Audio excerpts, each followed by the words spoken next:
Yeah. Trust. Shiny Charizard for life. I wanna be the very best. Just know when you see me, you're looking at The very best. You could have 10 master balls, you still can't match. The very best. Don't care about legendary birds, you can't attack. The very best. Ash Ketchum catches them all, but I only catch. The very best. Yo, man try ask me why Charizard. Man think that I'm gonna shop my cards like I need peas. Man's gonna see them framed on the wall when I get my yard. Smile on my face just like Gengar. Think I'm new to this? Nah, turn the clocks back, go wood green tops. See me trading in shirt, nah, I put the work in, that's why I am. The very best. Better move that link cable, bro, you can't twang. The very best. There ain't no fainting round here, fam, my gangs. The very best. I will straight for your HP, that's why they call man. The very best. Yo, talking like say you're gonna sky me. When I draw for the ball, you be like, why me? Trust me, cuz one by one I'll make all 6 of them YE. Man's got Japanese and Chinese. Don't try to tell me about Chinese. Been there, done that. Bought a t-shirt, wore it with shorts and dry knees. I'm an old school bad man, always been. The very best. You weren't around back then, or you would've seen. The very best. No rare candy needed for me to achieve. The very best. If you're talking the first 151, then call me. Welcome. Yo, no Benz or Welcome Skrillex-Purple. to Geek Is Mainstream. None of them corners flop. I feel like we're trying too hard. I don't know. I don't know. Maybe it sounds like we're trying too hard. I feel like we're not trying at all. We're not exactly. It's just ease. It's just like just flowing out. But how about that track though? Dude, JME, bruh. Like you know, the thing is, like I'm not like well versed with Pokemon like stuff, but that sounded awesome. Like it did. It like really did. Shiny Charizard for life, mate. That was JME with like his rendition of the very best, like my favorite cover so far. Like there are a couple of them on the internet right now, and you know people are going crazy over Pokemon Go. It's been about like what 3 to 4 weeks. 3 to 4 weeks. Something Yeah, like that, yeah. yeah. And, you know, I just remember like I just logged into Twitter once, and then I was like, I just went on the trending topics, and Pokemon Go was trending, and I was like, why is Pokemon trending? This is like something so niche. Like this is something only like my friends would be like into, but then yeah, it's trending, and now it's like a thing. Like it's a Yeah, thing. Who knew? You know the funniest part about it is like it's trending like strongly even with like the younger kids like who didn't really grow up with Pokemon as like a part of like their core lives. They watched Bakugan and all this like, stupid weird stuff. Yeah. But they're really into Pokemon Go, and yeah, that's just funny. it's weird. Like people are actually like I think I was seeing like they're on the news, like people like in the major cities, because isn't like it just started out like in Australia and, Yeah, it like, started out in Canada, Canada, the States, and Australia, yeah. stuff like that. Yeah, and like peeps are going on Pokemon hunts, like 1,000 people Yep. going through town. Like I can imagine that happening in Harare though. Like, I can't say if people will be happy about that. You know, chasing these virtual Little Cute. like cutesy animals. animals. Yeah, like the fictional cutesy animals. to make it Exactly, even worse. fictional. Yeah. So welcome to Geek Is Mainstream. Yeah, the podcast where we talk about like the fusion between geek culture and pop culture and how they come together. Yeah. So far so good. This ship is not sinking yet. No, not yet. Not So yet. I guess from the beginning intro and our like I don't know 5-minute long like musings about like the song and Pokemon in general. Today we're gonna start off by talking about Pokemon Go. Mike hasn't played it yet, but I've been playing it for the last week and a half, not 2 weeks. 2 weeks. And I'm just gonna talk about my personal experiences in the game. Mike's gonna ask some questions if he has any. And yeah, that's where we're gonna start off. So yeah, do you have any questions? Anything on the top of your mind? Okay. How does it work? Like, I'm so curious. It's actually quite funny because like it works nothing like the other like previous Pokemon games. Like you said earlier on, you weren't really that big into Pokemon. Yeah. I was a bit, but not quite because I Yeah. caught on to it like a little bit later. But I know enough to know that it's not like the generic games like Pokemon Sun and Moon, Pokemon Gold and Silver, and all these other like Pokemon games that were there before. Yeah. Mainly because it's like based on AR.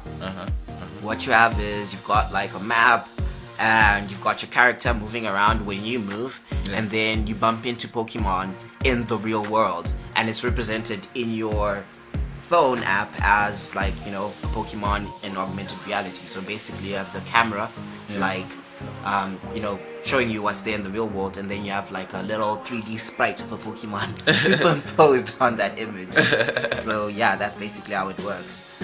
And then you like pretty much have Pokeballs that you throw at the Pokemon, and if you like throw it the right way, you capture that Pokemon and it's yours. And then you can also use these Pokemon to like fight gyms, and gyms are pretty much locations where like one of your teams like captures a gym and so on and so on. Yeah, that's like the shortest version, I guess. Wow, sounds like a lot of fun.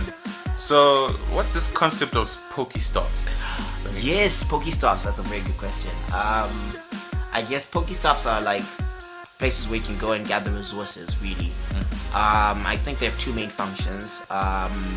If you go to one, you can collect Pokeballs, eggs, potions.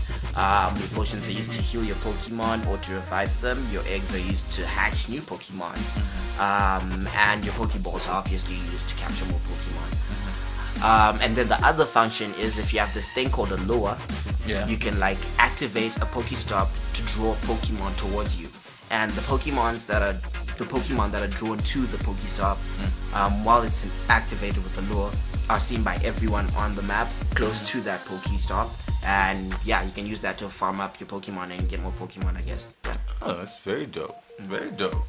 Sounds like a lot of fun. No wonder the world's going crazy over it. Like, I don't know why I'm late to the bandwagon, but you know me. I'm late onto a lot of cool things, so. Oh well, I'll play I'll be the old guy in this. Like, You still won't be the old guy. I'll be the old guy. You know, I'm like, oh, what is this? What does this button do? But yeah, okay, awesome. Pokemon Go. So yeah, if anyone's interested, you should go get it. It's free on the App Store, right? It's not on the App Store yet, depending on where you are. So yeah, there are a couple of places where you can get it. Like if you're not like in the US, Japan, Canada, Australia. I'm pretty sure there's some other country that I'm not thinking of right now. Oh yeah, Britain, of course. Yeah. But if you can't get it there, you should probably be able to get it in APK Mirror. Yeah, that's the best place to get it. Oh yeah, before we move on, I just want to talk about my personal observations on playing Pokemon Go, especially on a Zimbabwean/African context. Things that I've noticed is, well, when I started out playing the game, like I started off at home, I noticed that there were no Pokemon at all in my neighborhood.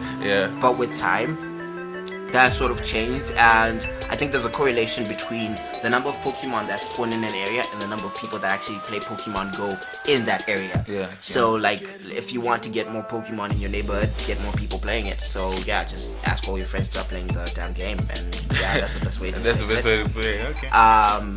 I'm pretty sure like wherever you find Pokestops, you're going to have a gym in pretty close distance to those Pokestops. So yeah, if you know a place that has a high number of Pokestops, you're generally going to have like a gym close by. Like in my instance, I had like 2 Pokestops within a cave from where I live, and like 2 more like about another cave from that spot, and that's where the gym is, like in Westgate. So yeah, there's that. Okay. Awesome. Well, thank you for the lowdown. Sorry, one more thing. Okay. And in terms of data, I've just checked like my data usage, and I've realized that on average you use something like 10 to 15 megabytes a day when you're playing Pokemon Go. So it's not gonna like eat up your data all that badly. But you do have to make sure that your phone is charged out. Oh yeah, because it's gonna kill your battery.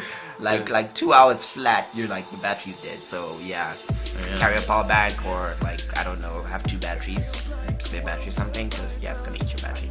You know what I'm mad about? Because like all over the world, like you see even if you go on Snapchat, you see like all these people playing Pokemon Go, and there are all these pretty girls playing Pokemon Go. Why aren't the pretty girls in this country playing Pokemon Go? So like, this Maybe is just you a can't beat them request. because they're too busy playing Pokemon Go. Plot twist. Plot twist. Okay, so I think that pretty much covers Pokemon Go. Let's talk about Suicide Squad. Oh yeah, Suicide Squad. So I'm just gonna give my brief background to Suicide Squad. Well, first of all, before you guys get excited, I haven't watched the movie. Kuzzy has watched the movie, but I did recently watch Batman vs Superman, and I know how sad that sounds. Recently watched Batman vs Superman, and I really enjoyed it. Like for me, like that's like the movie I've been waiting for like since childhood. So I'm like really chuffed. and it was very entertaining.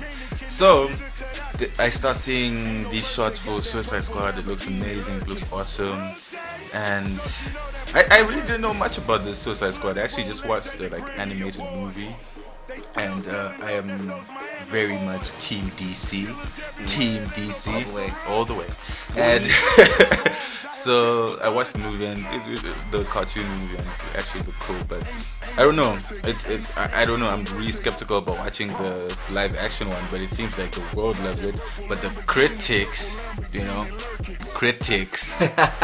say, what was it, a 20% on Rotten Tomatoes? Exactly, something like that? It was just terrible. Exactly, saying it's terrible, but I don't believe in these critics because they said Batman vs Superman was bad. Was terrible, but yeah, it was. It was good. So, Kuzi, please give us your view. What do you think it was? Okay, like I'm like a big Batman fan. I think anyone knows me knows that. I'm like the biggest Batman fan. I'm wearing a Batman t-shirt right now. Underneath my jersey. Batman vs Superman was good for me, but it wasn't great. So like going into like Suicide Squad, I was a bit apprehensive. Yeah, so one thing we have to talk about is we're a spoiler-free zone. We're not going to talk about the movie itself. One, Mike hasn't seen it yet, so I don't want to spoil it for him. Yeah. And two, it just sucks when people spoil movies for you. I'm especially sensitive to that, so no spoilers. So I'll just tell you how I felt about it. I guess going into it, I was a bit apprehensive, and I wasn't quite sure how it would turn out. The trailers were good, but then at some point I decided that I'll stop watching the trailers, because what I learned from watching Batman vs Superman is they take a lot of what's going to be awesome about the movie and put it into the trailers. So when you go into the movie, you're going to see like all those scenes that you would have laughed at or like oohed and awed like about, and now you already know them, and that's going to like kill your movie experience completely. So what I did is I stopped watching the trailers after like maybe trailer number 2. So I didn't even watch like the last trailer from Comic-Con and maybe like the last 2 trailers before that, or the last trailer before that, I don't know. So what did I think? I think it was good, much like Batman vs Superman. I thought the ending could have been better, but I think it did it justice. I think there's enough hype around it to like push it into a second movie, which will hopefully be better, which is a good part about it being like not the greatest thing in the world. Like there's always room for the sequel to be better, which I hope it will be. What can I say? That's pretty much it. And I loved the soundtrack. The soundtrack was amazing. It was like, I love David Ayer. The direction was pretty good. I loved the way the movie looked. The visuals were amazing, was stunning. And the soundtrack was just like the best. Like I knew it was going to be good when I watched the trailer with Bohemian Rhapsody. I think that's trailer number 2. And I was like, yes, this is going to be a really good movie, and the music's going to be amazing. I can't wait to get like the actual soundtrack to the movie, because I want it. It's amazing. Yeah. Awesome. So, guys, go watch Suicide Squad. I'll do the same. You might bump into me in the cinemas and hey, let's have a good argument. Last time I had a great argument with an Iron Man fan who will remain nameless, but it's all good. It's all good. And talking about Marvel, which I reluctantly do, but let's talk about Marvel. What are we talking about? Yeah. Yesterday I came across an interesting poster, and it was for Marvel's Luke Cage. Luke Cage. Oh yeah, Netflix and Marvel. That's been really good. Yeah, that's been really good. Yeah. Daredevil is really good. Daredevil. Did you watch Jessica Jones? No, I haven't watched it. How have you not watched Jessica Jones? Yeah. So like if you didn't know, if you've been like living under a rock, like Marvel and Netflix have been doing like a number of TV shows together. They've already done Jessica Jones. I think that was the first one. It was really good. They're also doing like Daredevil now. Season 2. Yeah, season 2. And they're also doing Luke Cage, who's also been in Jessica Jones like for the first season. Really love that character. They really built him up well in Jessica Jones, and I'm looking forward to the show. And they're also going to be doing Iron Fist. Iron Fist? Yeah, they're going to be doing Iron Fist. But I think Iron Fist is going to start next year sometime, if I'm not mistaken. And the lead actor in Iron Fist is also Marjorie Tyrell's brother from Game of Thrones. So he's the one who's going to be playing Iron Fist. So that's going to be pretty interesting. And I love what they did with that whole like that whole series like arc and how they've been like building up the characters. They've done a really good job. Can't wait for Jessica Jones season 2. But yeah, Luke Cage as well. Yeah, that's gonna be crazy. Because I was looking at the poster, it looks really badass. Yeah, it's quite. I feel like from the tone that they've already set for the first 2 shows, Daredevil and Jessica Jones, it's gonna be quite gritty, and it's going to exist in the same universe as the Avengers and all these other like Marvel Disney movies. Yeah. Marvel, Disney. But they're really working hard to make it very realistic. You can see a New York with Jessica Jones or like Luke Cage, which is quite interesting. Like because like as much as we love Iron Man, Thor, and this current group of Avengers, like it's still very fictional. But like these other 4 heroes seem to be more realistic. Yeah. Awesome. You know, I like the whole idea of like how these superhero stories are now like just like interlinking. Like you have one show, I know, another yeah. show. But I personally, I don't know, maybe I'm biased, but then like I love the way they do it with the Flash and Arrow. Oh yes, with the DC like show universe. Exactly, Yeah. DC show universe, and I think Have you watched like the Flash and the Flashpoint Paradox, like their take to like Flash and the Paradox? I saw the trailer. You saw the trailer. I also watched the trailer for Flashpoint. Yeah. It looks awesome. Like it looks different. I haven't watched it as well yet, but it does. Everything is different, and they've played around with it as expected. It's a CW show. But yeah, I hope they do it well, because I think we both loved. You watched Flashpoint Paradox, right? Yeah. We both loved it. Yeah, it was amazing. So yeah, like there's so much potential in that whole story arc, what they could do with it. Obviously, we don't expect it to be like the DC, just the DC movie. But yeah, I don't know. It's got some very big boots to fill. True. And we cannot end this podcast without talking about the Justice League trailer and the Wonder Woman trailer. Yes. And Kuzi is anti-trailers right now, so. I watched both though. I think I watched the first trailer of every movie, and I'll just leave it at that. I'll especially watch the Comic-Con like announcement trailers, because like they're 2 years off, like or a year off. So they've got like the most basic raw footage, and it's mostly just teasers. So I guess I can watch those, because they won't really have anything that's like key to the actual story arc. And like Batman vs Superman, where they had like Doomsday in the actual trailer, which was supposed to be a surprise, to make it for dramatic effect. But most probably they were just under pressure from the whole Captain America situation. Yeah, and then that pressure hasn't gone, because like they keep on getting bad reviews from like viewers, which is funny, even though like the ratings for the movies are like pretty good. The box office, like oh yes, there's one more thing we wanted to talk about. Like, remember like one thing we've been noticing in like in geek culture, and that's becoming like a real thing in, I don't know, pop culture and everyday life, is the rise of like strong female protagonists. I think from Game of Thrones, like you see Khaleesi, Sansa, Tyrell's grandmother, Marjorie Tyrell's grandmother, Queen Cersei. And Game of Thrones. Wow, that was just crazy. Like in the last season, you know, I almost like was in tears, because like it was just too awesome. Like, you know, I remember watching like I think it was the cast on the red carpet, and they're talking about season 6. This is before season 6 airs, and they're going like they're asking Sam, they're like, yo, so this season is Jon Snow actually dead? Remember that whole phase where Jon Snow was dead? Then he's like, you know what, guys, like I know you have all these questions, but you'll find the ending so satisfying. And I remember watching it, and it was just amazing, because the whole King of the North angle, and Tyrion is hand of the Queen, and it's beautifully written. Like, it really is. And I think it pretty much reflects how more open we are as like a species, as a race, to like accept like very strong female authority figures. I think that's another thing you see in Suicide Squad with like Amanda Waller. I'm not so sure if she's like the warden of Bell Rev or Arkham Asylum, but she's the warden of one of the two, like in the normal DC universe, and she's a very strong force in Suicide Squad. That's not a spoiler because Amanda Waller like pretty much puts them together. You've seen the trailers.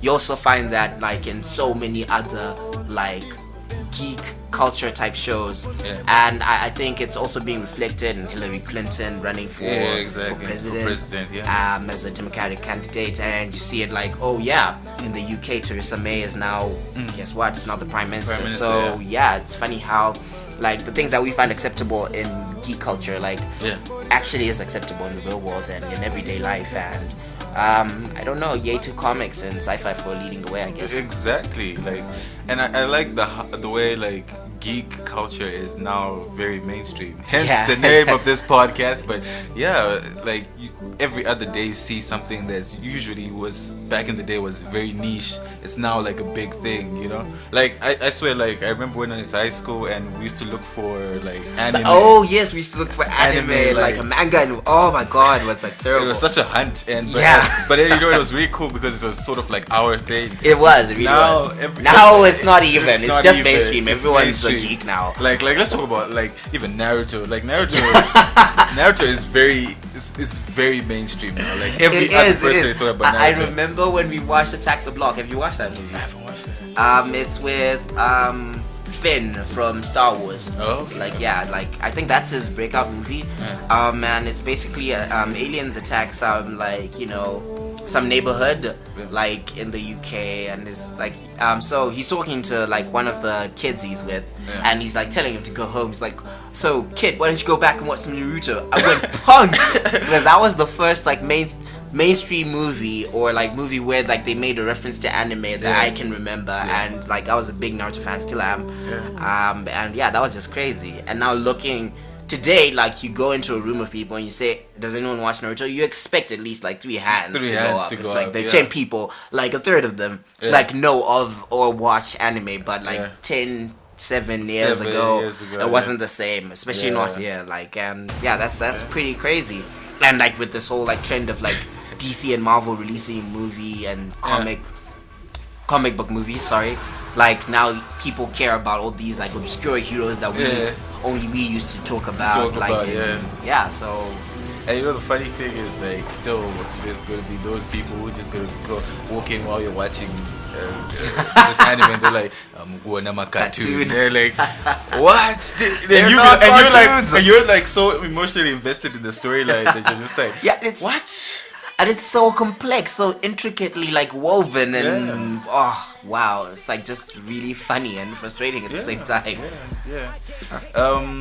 Let's cross over a bit to pop culture now. Oh yeah, let's do that. Hey, so Kim Kardashian puts Taylor Swift on blast. I found that very interesting.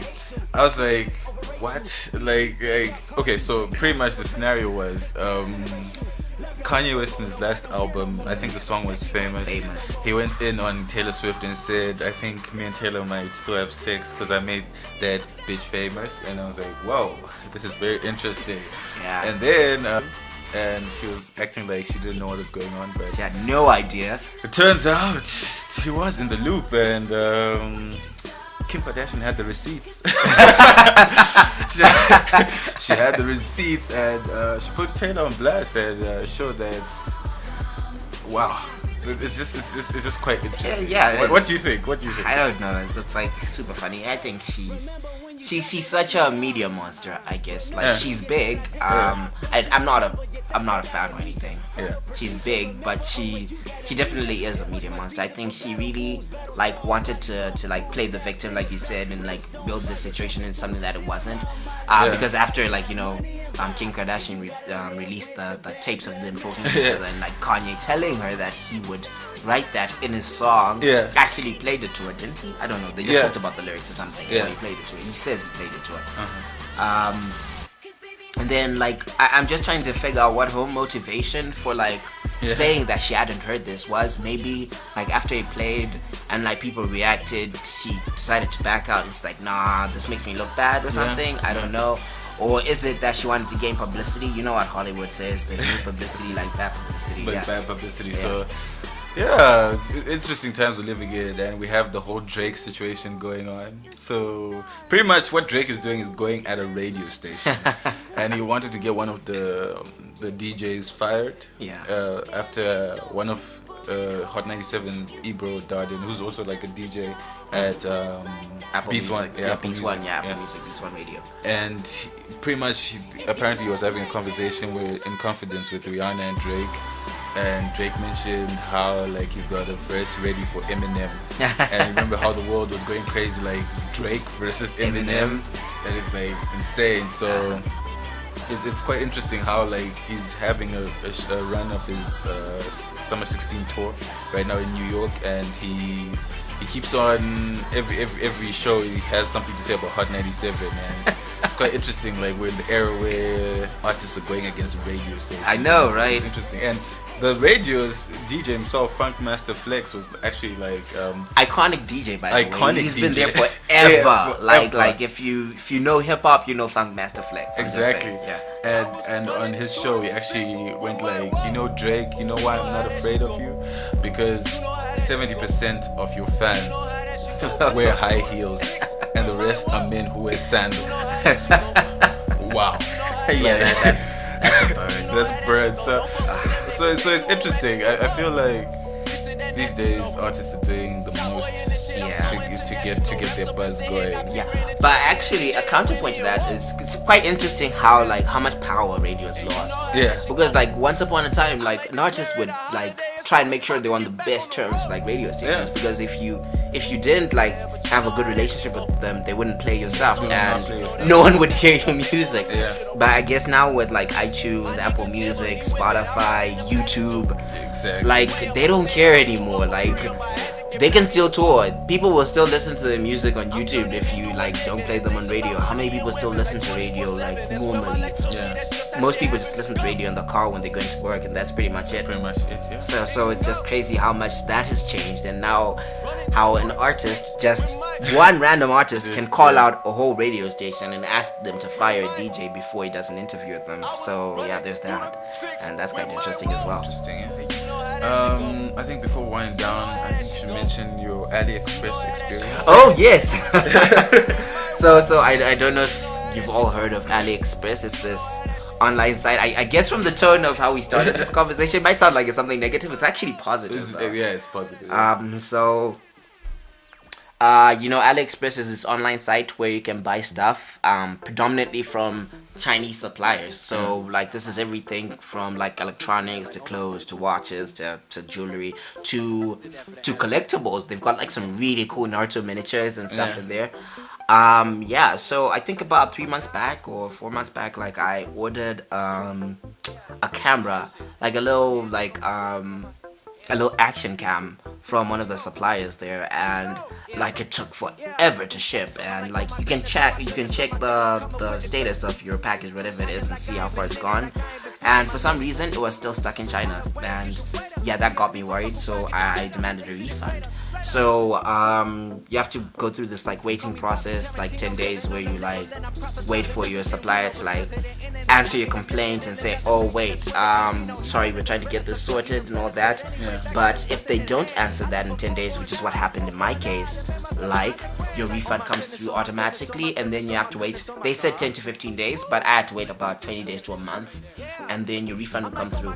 And the part that really surprised me wasn't the fact that I got my refund back. It was the fact that I was using a prepaid card, a prepaid MasterCard. I've got like 2 cards, but I had only 2 back then, and I used my prepaid one to do that, and it had already expired. But my money still got debited into my account when the refund came through. So yeah, I was pretty impressed by how that worked out. It could have been more efficient, I guess. Yeah. But at the end of the day, you've got your money back, and yeah, that's how you expect the experience to be like. So